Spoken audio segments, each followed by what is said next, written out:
அவருக்கு வணக்கம்ங்க. ஓம் நாராயண பரதேசின்ற தர்மாவு தன்னாசியப்ப மலையாள பாம்பாவை வேலப்பநாயகருடைய சமாதியில் புதிய உத்தரவு வந்திருக்குங்க. உத்தரவு என்ன அப்படின்னா, வருகின்ற பக்த கோடிகள் தொந்தரவுள்ள நபர்களுக்கு மட்டும் இங்கே அனுமதிங்க. அவங்க என்ன தொந்தரவு இருந்தால், குடும்ப ரீதியாக இருந்தாலும், மன ரீதியாக இருந்தாலும், தொழில் ரீதியாக இருந்தாலோ, உடல் ரீதியாக பிரச்சனை இருந்தாலோ அனைவருக்கும் இங்கே அனுமதிங்க. தொந்தரவு இல்லாத நபர்களுக்கு நாங்கள் சும்மா சாமி கும்பிட்டு வரோம் அப்படிங்கிறவங்களுக்கு அனுமதி கிடையாதுங்க.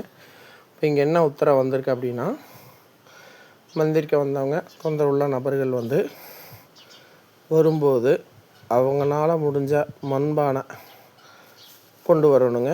அது எத்தனை பானையோ அவங்களுக்கு விருப்பமாக அத்தனை பானை கொண்டு வரணும். அந்த மண்பானையில் ஒரு பானையிலையும் ஒரு பொருள் அவங்க சாப்பிட்ற பொருள் கொண்டு வரணுங்க. இவங்க மிச்சர் கொண்டு வந்திருக்காங்க, இவங்க அவுள் கொண்டு வந்திருக்காங்க, ஒருத்தர் உப்பு கொண்டு வந்திருக்காங்க, ஒருத்தர் விபூதி கொண்டு வந்திருக்காங்க, ஒருத்தர் பழங்கள் கொண்டு வந்திருக்காங்க. இப்படி அவங்க என்னென்ன பொருள் சாப்பிட்றாங்களோ கொண்டு வரலாம். சாப்பாடு முதல் கொண்டு எல்லாமே கொண்டு வரலாங்க. தண்ணி கொண்டு வரலாங்க. தீப எண்ணெய் கொண்டு வரலாங்க. இப்படி கொண்டு வரும்போது அவர்களோட தொந்தரவு கணக்கெடுத்து நிவர்த்தி பண்ணுவாங்க. இங்கே என்ன உத்தரவு வந்திருக்கு அப்படின்னா, இந்த மண்பானையால் மட்டும்தான் அபிஷேகம் பண்ண சொல்லியிருக்காருங்க. முதல்ல பித்தளை பானை பண்ணிகிட்டு இருந்தாங்க. அதற்கு பிறகு இப்போது மண்பானையில் தான் அபிஷேகம் பண்ணணுங்க. இந்த மண்பானையில் எண்ணெய் ஆகட்டும், பாலாகட்டும், தயிராகட்டும், மஞ்சத்தூள் ஆகட்டும், விபூதி ஆகட்டும், குங்குமம் ஆகட்டும், எல்லாமே மண்பானையில் தான் அபிஷேகம் பண்ண சொல்லி உத்தரவு வந்திருக்குங்க. அதனால் இங்கே வருகின்ற பக்தவடிகளை மண்பானை கொண்டு வரணும். அவங்க எத்தனை பானை கொண்டு வராங்களோ அது அவங்களோட விருப்பம். அதே மாதிரி இந்த வேலப்பநாயக்கருடைய சமாதியில் மேலே விபூதியும் மஞ்சத்தூளும் 90 அடக்கப்பட்டு இருக்குங்க. இது எதுக்காக அப்படின்னா, இந்த 600 ஆண்டுகளுக்கு முன்பு உத்தரவு கொடுக்குறம்போது அந்த மண்பானையால் தான் சித்தேசன், அதாவது நாராயண பரதேசி என்ற தர்மாவு தன்னாசியப்ப சித்தர் அந்த மண்பானையால் தான் மண் கலையத்திலிருந்து ஒரு பொருள் எடுத்து கொடுத்து அது விபூதியாக மாறி அந்த மாடு மேலே போட்டு பட்டி மாடு மேலே போட்டு பால் கறந்து கொண்டு வர சொல்லியிருக்காருங்க.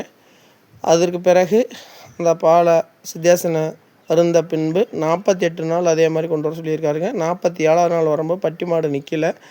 பட்டி மாடு நிற்காத போது அவர் மறுபடியும் போய் வேலப்பநாயக்கர் வைத்தியரை போய் அவர்கிட்ட கேட்டிருக்காருங்க. ஐயா, நம்ம பட்டி மாடு நிற்கலிங்க அப்படின்னு கேட்குறம்போது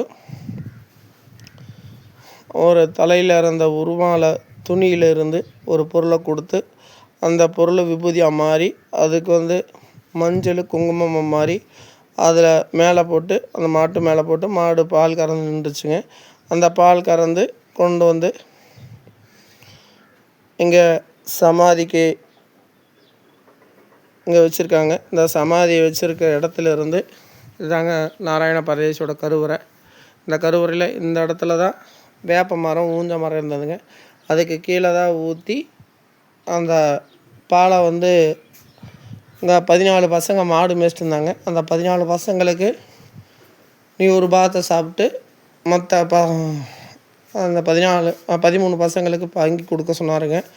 3 பாகமாக பங்கி கொடுத்துட்டாங்க. அந்த 3 பாகத்தோட கணக்கு தான் இங்கே வருகின்ற பக்தவடிகளை பத்தி ஆகட்டும், சூடமாகட்டும், எதாக இருந்தாலும் 3 பிரிவாக பிரிப்பாங்க.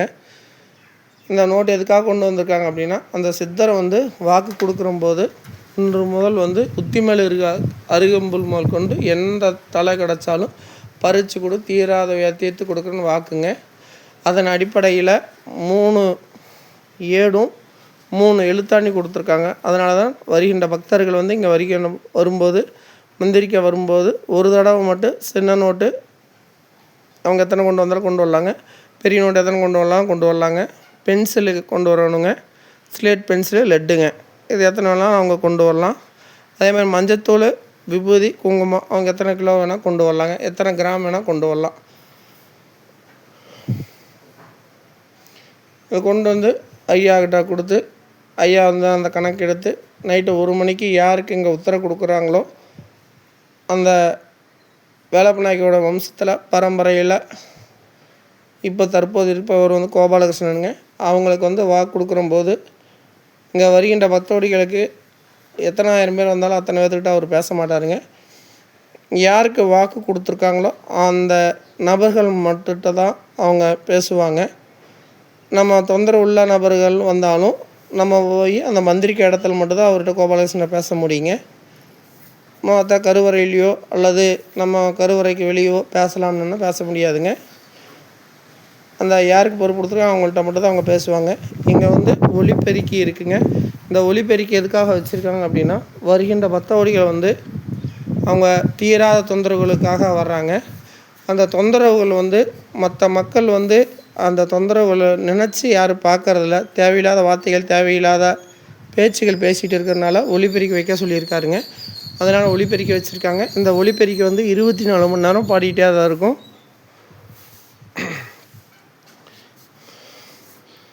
அந்த ஒலிபெருக்கியில் தான் இங்கே அபிஷேகம் எல்லாமே நடக்குங்க. இங்கே வந்து மைக்கில் தான் நம்ம தொந்தரவு என்ன தொந்தரவுக்கு வந்திருக்கோம் அப்படின்னு சொல்லணுங்க. இங்கே அதுக்கு பின்னாடி வந்து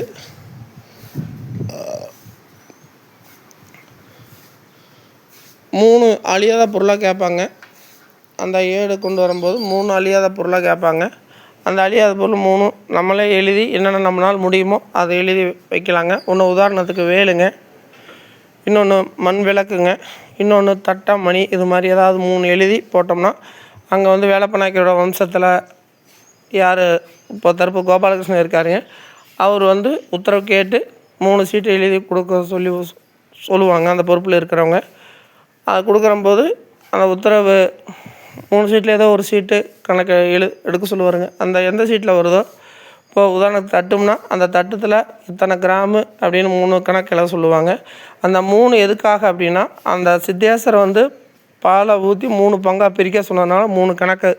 அந்த 3 கணக்கில் ஏதோ ஒரு கணக்கு தான் நம்ம எடுப்போம். அந்த என்ன நம்ம எடுக்கிறோமோ அதை கொண்டு வந்து அடுத்த தடவை வரும்போது கொண்டு வரணுங்க. இதானுங்க இங்கே சித்தரோட வாக்கு. சித்தரோட வாக்குப்படி தான் இங்கே நடக்கிறது. மந்திரிப்பாங்க, மந்திரிச்சு அருள் வாக்கு சொல்லுவாங்க. அது தினசரி நடக்குங்க. தினசரி காலையில் நள்ளிரவு 1 மணிக்கு முதல் காலமுங்க, 2வது வந்து 8 மணிக்குங்க,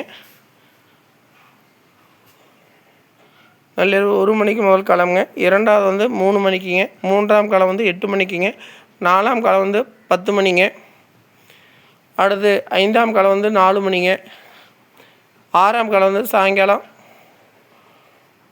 7 மணிக்கு இங்கே இருக்கணுங்க. 7 மணிக்கு இருந்தாங்கன்னா மந்திரிச்சு அருள் வாக்கு சொல்லுவாங்க. இங்கே வருவதற்கு முன்பு வந்துங்க முன்பதிவு பண்ணிட்டு தான் நம்ம வரணுங்க. முன்பதிவு பண்ணுற நம்பர் வந்து 93 44 88 04 01. இது எதுக்காக முன்பதிவு பண்ண சொல்கிறாங்க அப்படின்னா, இப்போது மந்திரிப்பவரும் அருள் வாக்கு சொல்லுபவர் வந்து அவருக்கு இது மட்டும் வேலை கிடையாதுங்க. அவருக்கு பல வேலைகள் இருக்குது. அதாவது பல வேலை அப்படின்னா, நம்ம தொந்தரவுள்ள கணக்குகளை ஐயா நள்ளிரவு 1 மணிக்கு கொடுக்குறம்போது அவர் எங்கெங்கே உத்தரவு கொடுத்து போக சொல்லுவாரோ அங்கெல்லாம் போகணுங்க. எந்த சமாதிக்கு அவங்கள போக சொல்லியிருக்காங்களோ அங்கே போயிடுவாங்க. அதனால் அவங்க இருக்கிறம்போது நம்மளை வர சொல்லி அப்பாயின்மெண்ட் கொடுப்பாங்க. அதுக்காக தான் முன்பதிவு பண்ணிட்டு வர சொல்லியிருக்காங்க. இப்போ நம்ம காலையில் நள்ளிரவு 1 மணிக்கு வரணும்னு அப்பாயின்மெண்ட்டு கேட்டோமா அப்படின்னா, அவங்க இருந்தாங்க அப்படின்னா நள்ளிரவு 1 மணிக்கு கொடுப்பாங்க. இல்லை அப்படின்னா அவங்க எந்த நேரம் இருக்காங்களோ அந்த நேரம் நம்ம வந்து பார்த்துக்க வேண்டியதாங்க. இதாங்க இங்கே நாராயண பரதேசி என்ற தர்ம தன்னாசியப்பனோட சித்தரோட சமாதி, வேலப்ப நாயக்கரோட சமாதியில் இப்போ நடைமுறையில் இருக்கிற ப்ரொசீஜர் இதாங்க. இதெல்லாமே முடிஞ்ச அளவுக்கு எல்லாத்துக்கும் ஃபார்வேர்ட் பண்ணுங்கள். இதெல்லாமே வந்து தொந்தரவுள்ள நபர்கள் வந்து எல்லாருமே பயன்பெறுமாறு அன்புடன் கேட்குறவங்க.